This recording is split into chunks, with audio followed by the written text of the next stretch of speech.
लेकिन पिछले कुछ ट्रेनिंग सेशन से हम हर रोज कई रियल्टी कंपनियों की तरफ से अच्छे स्ट्रॉन्ग अपडेट्स सुनते आए हैं। उनमें से एक रुस्तम जी ग्रुप भी है।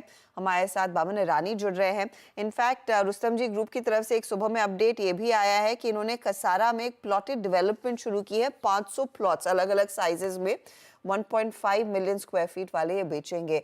बमन, स्वागत है आपका। कीटस्टोन रियल्टीज का स्टॉक में देख रही हूँ करीब ½ % ऊपर है। ये जो नया प्रोजेक्ट है उसी के साथ चर्चा की शुरुआत करते हैं।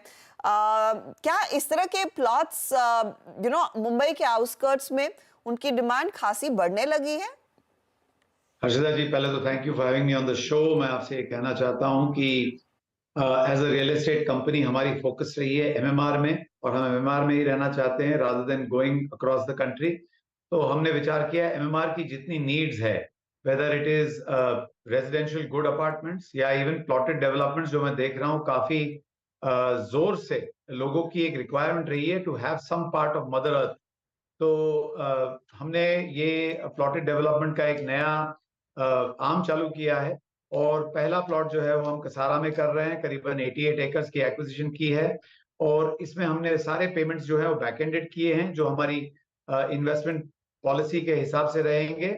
सो आवर इन्वेस्टमेंट इज लोएस्ट, और जैसे जैसे रेवेन्यू आएगी वैसे वैसे लैंड ओनर्स को ये पैसा बटेगा। और हमने देखा है काफी स्ट्रॉन्ग इंक्वायरी रही है। हमने अभी तक इसे लॉन्च नहीं किया है, हमने रेरा में अप्लाई किया हुआ है, और रेरा का एप्लीकेशन मंजूर होते ही हम इसे लॉन्च करेंगे करीबन एंड जुलाई तक। और लेकिन हमारी प्री मार्केटिंग में हमने देखा है कि काफी स्ट्रॉन्ग पुश रहा है, एंड सो वी विल ये प्रोजेक्ट लॉन्च करने के बाद हम कई और प्रोजेक्ट्स इसी तरह के लॉन्च करेंगे इन द फ्यूचर। हमारी बीडी टीम काफी जोरों शोरों से लगी हुई है इसमें। बाबन, अगर एक अंदाजा मुझे दे सके कि ऑफ कोर्स ये प्लॉटेड प्रोजेक्ट्स रहेंगे, लेकिन क्या एक ऐसी कम्युनिटी तैयार की जाएगी कि अज्यूमिंग मैं वो प्लॉट खरीदती हूँ and eventually when I decide to build, तो वो बिल्डिंग का जिम्मा भी आप लोगों के हाथ आएगा? हम इसमें definitely end to end provide करेंगे, लेकिन आज की तारीख में लोगों को एक तरह से प्लॉट खरीदने में आसानी होगी। देयर बी क्लियर टाइटल्स, सबको इंडिविजुअली प्लॉट के 7/12 उतारा मिलेंगे, और जब भी आप चाहोगे वहां पे घर बनाना तो आप हमें अप्रोच करिएगा, और हम आपके लिए वो घर घर का परमिशन जो है वो भी लेके देंगे। Of course that will be at an additional cost. और वहां पे अगर घर आपको बनाना है और आपको खुद नहीं करना है कॉन्ट्रैक्टर के साथ या किसी इंटीरियर्स वालों के साथ, तो we will also have models, but that is all for the future. या ऑफ कोर्स, क्योंकि आपको रेरा की तरफ से अप्रूवल मिलना है and then it's going to be work in progress. But रफली किस तरह के प्राइस पॉइंट्स होंगे इन प्लॉटेड प्रोजेक्ट्स के, अगर उसका एक अंदाजा दे सके, क्योंकि हम सब जानते हैं within this city prices are really skyrocketing. तो रफली अगर एक अंदाजा बनाना है ना, आई एम अज्यूमिंग ये जो प्रोजेक्ट्स है वो लार्जली सेकंड होम के लिए आप तैयार कर रहे हैं।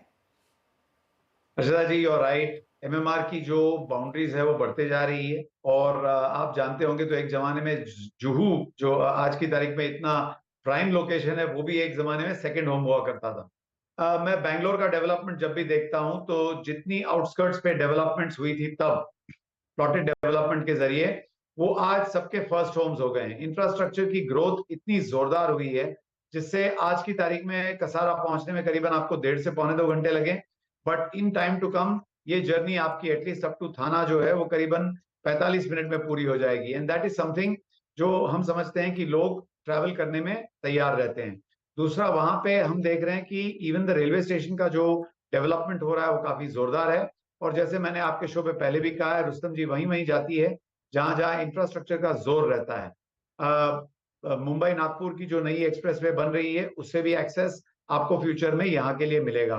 तो हम इस एरियाज में फोकस करेंगे जहां जहां इंफ्रास्ट्रक्चर की ग्रोथ की वजह से ये सेकंड होम्स आपके फर्स्ट होम हो सकते हैं। ओके, अब आई होप वैसी सिचुएशन किसी को देखनी ना पड़े कि इगतपुरी में जाके रहे फर्स्ट होम के तौर पर, लेकिन हाँ, second home option is quite a pleasant thing to think about. अच्छा, coming to your Q1 update, मैं देख रही हूँ प्री सेल्स में अच्छा खासा इजाफा देखने को मिला है, लेकिन collections have been on the slightly shyer side compared to last year. क्या इसे कैसे पढ़ना चाहिए, हो क्या रहा है? देखिए, हमने लास्ट ईयर 2266 करोड़ की सेल्स की और करीबन 2203 करोड़ की कलेक्शंस की। हमारे प्रोजेक्ट्स काफी मैच्योर थे लास्ट ईयर में। ये साल में हम काफी नए नए प्रोजेक्ट्स लॉन्च कर रहे हैं, हमारी सेल्स जो रही है वो 611 करोड़ रही है। क्वार्टर ऑन क्वार्टर अगर आप लास्ट ईयर से देखें तो 22% ज्यादा हुई है। हमने इस साल के लिए 3000 करोड़ की गाइडेंस दी है। हमारा मानना है we are well on our way to cross that.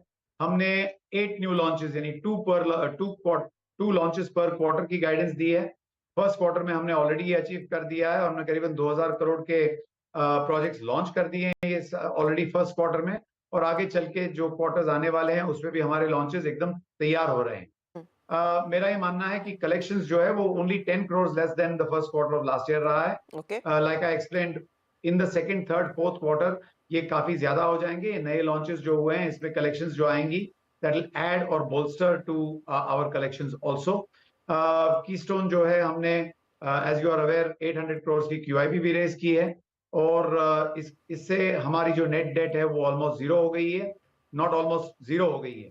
और रही बात आगे चल के, हमारे पास BD के लिए काफी जिसे कहते हैं ड्राई पाउडर है, और हम एक्विजिशंस के लिए हमारी जो फिलॉसफी रहेगी 10% acquisition cost, 10% of cost of project या रेवेन्यू ऑफ प्रोजेक्ट हम इन्वेस्ट करेंगे, और बाकी सारा पैसा बैक एंडेड होगा ताकि हमारी जो प्रॉफिटेबिलिटी रहे वो काफी जोरदार रहेगी आगे चल के। बमन, कंसिडरिंग हम आपसे बात कर रहे हैं और budget is also around the corner, कोई बड़ी आस्क इस बारी वित्त मंत्री से, क्योंकि ऑफ कोर्स आप लोग अग्रेसिवली इस इंडस्ट्री में डेवलपमेंट देख रहे हैं, इंफ्रास्ट्रक्चर में जो पुश आया उसका फायदा रियल्टी प्लेयर्स को मिला है, लेकिन क्या और किया जा सकता है? नहीं, मैं पहले तो डेवलपरों के लिए कुछ नहीं मांगता, मैं मांगता हूं सिर्फ अपने कस्टमर्सों के लिए, क्योंकि आज की तारीख में रियल एस्टेट मार्केट काफी स्ट्रांग है, लोगों में घर लेने की डिजायर बढ़ गई है और घर खरीदने की एबिलिटी भी बढ़ गई है। रेरा के आने से लोग एकदम संतुष्ट तरह से घर लेते हैं और ये घरों में इन्वेस्ट करते हैं। हमारे पास मांगने के लिए सिर्फ 2 या 3 चीजें होंगी। एक तो नारी शक्ति जो बढ़ाने के लिए आप घरों में जो आप एडिशनल इनकम टैक्स एबिलिटी या डिस्काउंट दे सकते हैं वो दीजिए। जितना हमारे कस्टमर्स जो इंटरेस्ट भरते हैं उसे आप इनकम टैक्स से डिडक्ट कीजिए, तो एक तरह से एक जोरदार एटलीस्ट फर्स्ट होम्स के लिए, और उसमें भी अगर नारियों के लिए किया जाए तो जोरदार रहेगा। दूसरा जो है GST की भी एक हमारी एक लॉन्ग स्टैंडिंग मांग रही है। GST में जिसमें हमें इनपुट टैक्स क्रेडिट्स नहीं मिलते वो प्लीज वन टाइम डेवलपर्सों को दीजिए अपॉर्चुनिटी, जब प्रोजेक्ट लॉन्च होती है तो उसमें किस तरह के आप एडवांटेजेस दे सकते हैं वो दीजिए। हमारी मांग always and always only customer की तरफ रही है। ये इंडस्ट्री जो है वो करीबन डायरेक्टली 8.5% GDP को ड्राइव करती है, और हमारे रिसर्च के हिसाब से because of the participation banking industry, supply industry जो हम 256 इंडस्ट्री सपोर्ट करते हैं, इससे हमारी कंट्रीब्यूशन टू GDP काफी हाई होगी, इन एक्सेस ऑफ 35 to 40%। तो इस इंडस्ट्री को जितना सपोर्ट किया जाए, इंडिया की GDP को इतनी स्ट्रेंथ मिलेगी।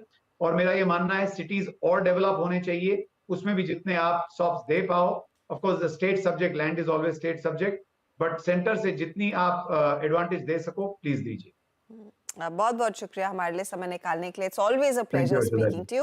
ऑफ कोर्स Q1 नंबर्स के बाद आपसे दोबारा चर्चा होगी। तो Q1 अपडेट इनफैक्ट अच्छा रहा और कंपनी ने एक और प्लॉटेड प्रोजेक्ट अनाउंस किया। स्टॉक आपके सामने करीब करीब 1% ऊपर। ध्यान रखिएगा Q1 में उन्होंने 2 प्रोजेक्ट्स लॉन्च किए थे मुंबई के मार्केट में, बेव्यू माटुंगा और ओशन विस्ता जो वर्सोवा में है, और वहां पर बहुत तगड़ी डिमांड भी देखने को मिल रही है। लेंगे इस मोड पर एक ब्रेक के बाद लौटेंगे, देखते हैं हमारे खिलाड़ी कुछ और ट्रेड्स जोड़ते हैं या नहीं।